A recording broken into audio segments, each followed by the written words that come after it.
everyone, welcome back to WHU TV. My name is John, your host as always, and I hope you're all doing well as I always do. This is the preview of West Ham's 18th away game of the 21-22 Premier League season, where we travel to Carrow Road to take on relegated Norwich City, 2 o'clock kickoff on Sunday afternoon, and this is also our penultimate, i.e.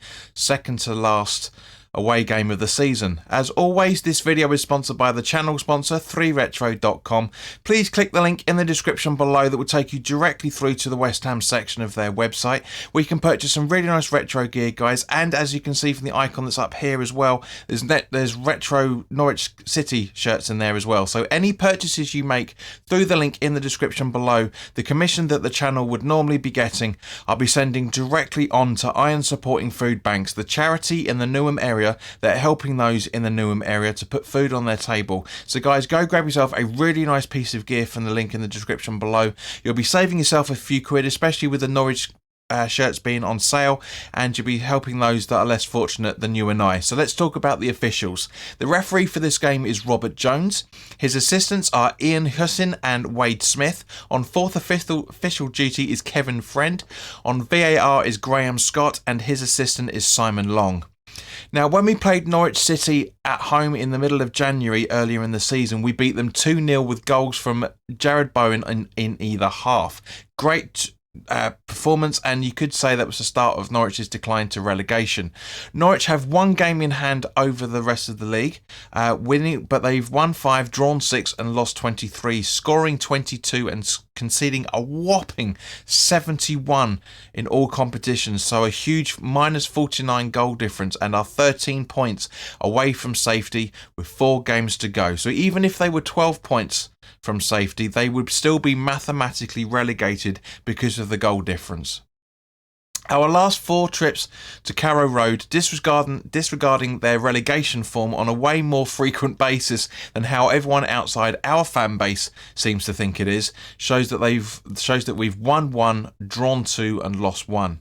David Moyes has faced Norwich City away in the Premier League 6 times as a manager, winning 4 times, drawing once and losing once.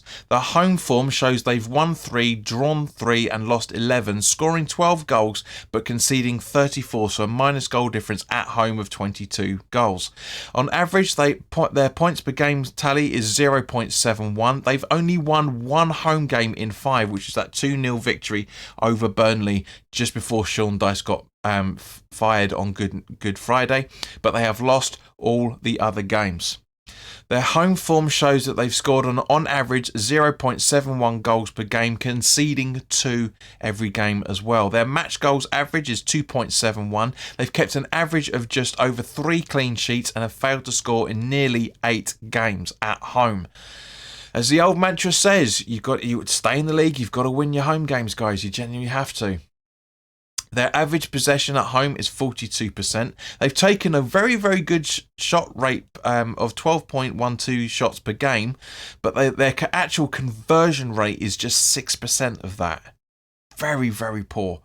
They've committed 9.59 fouls per game on average and conceded 12.88. They are more likely to score in the first half than the second, but not enough of the games as it seems. It really seems bad for them, and my heart goes out to the Norwich fans. It's horrible to be a supporter of a club that is known to be bouncing around between the Championship and the Premier League on a regular basis. It has to be. I know a lot of guys are ready for it and used to it, but still, it's hard to take. Their highest goal scorer at home is, no surprise, their best player, Teemu Pukki, with 7 goals, and their highest assister at home is Norman with 2. Hanley has won an average of 3.3 aerial assists at home this season, so he is a player that we genuinely need to be keeping an eye out for, as is Pukki. Because to be honest with you guys, with the exception of Tim Krul, who's a very, very good goalkeeper and has made a hell of a lot of saves, those 3 are the only players I can really put my finger on as to who we need to look out for. Guys, if you think of others, by all means put it in the comment section below. The majority of the season, Norwich have used a 4-3-3 formation, so our 4-2-3-1 formation, which we normally use, will help to exploit the weaknesses in this formation, and their only strength in it seems to be this season that they are protecting the lead, but even that's few and far between nowadays. To add insult to injury, they have played 3 players out long term. Sorry, they have 3 players out with long term injuries.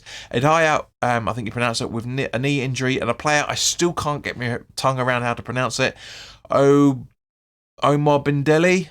You guys know what I'm talking about, with his lower back pain, which he had prior to the January game as well, for that matter.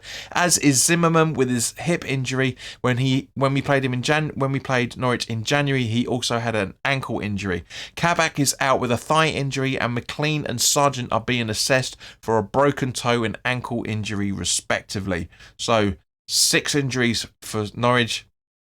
Poor home form, mathematically relegated. What more could go wrong? I do genuinely think that Norwich are going to give us a bit of a difficult game because of it. They've got nothing to play for, so I think they will just go all out and just try and give us a bit of a headache. But of course, I want us to get the points back on the board and try and have a challenge for the top 6 as we've been doing all season. Now, looking to the viewers over the last 4 weeks, we are 4 subscribers away from 2070. Loads of viewers are still still viewing, but are not subscribed. So please do hit that subscribe button and hit the notification bell. And also, more importantly, if you're liking this video, click the like button so you get to know when new content is going up as well. Turning to West Ham, Dawson is back for this game after the 1-game suspension from that Chelsea sending off, and boy, do we need him, as he was very, very missed against Arsenal. Disappointing result. We've had a few disappointing games over the last couple of weeks, and that's because of the squad size. I'm not going into it anymore. I'm sick and tired of talking about it. Johnson was 50% chance of coming back before the Europa League game, but he's now back, which is fantastic news. So we've only really got 1 injury, which is no surprise, Ogbonna. There's still no sign on his return, so I don't think we're going to see him over the next 3 games. I really don't. It's a real shame. He's a lovely player and a great guy, but I'm glad that we're not rushing him back, because we've got centre-back options still. You know, we've got Zuma, we've got Dawson, we've got Diop, we've got, to a lesser extent, Elise, who may be going out to Cardiff. We talked about this a little while back as well.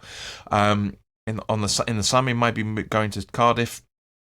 But we've got options here, guys. So, talking of options, let's now talk about the starting 11. Now, I don't think Antonio played a brilliant game.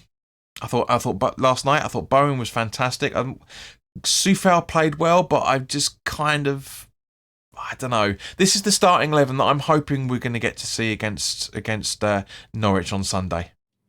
Fabianski in goal, with a back 4 of Johnson, Dawson, Zuma and Creswell, Souček and Rice in the defensive midfield positions, with Vlasic, Fornals and Lanzini in midfield, supporting Bowen up front.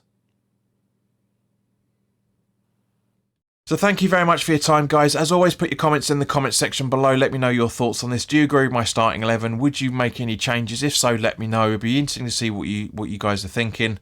And give us your score predictions as well, for that matter. But in the meantime, guys, enjoy the rest of your weekend. I hope you have a great one. The weather's beautiful out there. I'm going to go out and enjoy the weather now. And also, for that matter, just as a recap, we'll be doing the watch along as always. We'll be live from 1 o'clock, not 1:45, because we've got Bill from Garage Football coming on to do the watch along with us. So, and it was great, of course, to Rich and Ian who joined us for the fan cams, so we say, on the watch along for the Europa League game. There's more to that to come, more next season. We won't be doing it this Sunday, but we'll more than likely be doing it on the City game. But something may be changing for the City game. Anyway, we'll keep you posted on that, guys. In the meantime, have a fantastic weekend, and I'll see you very, very soon. All the best.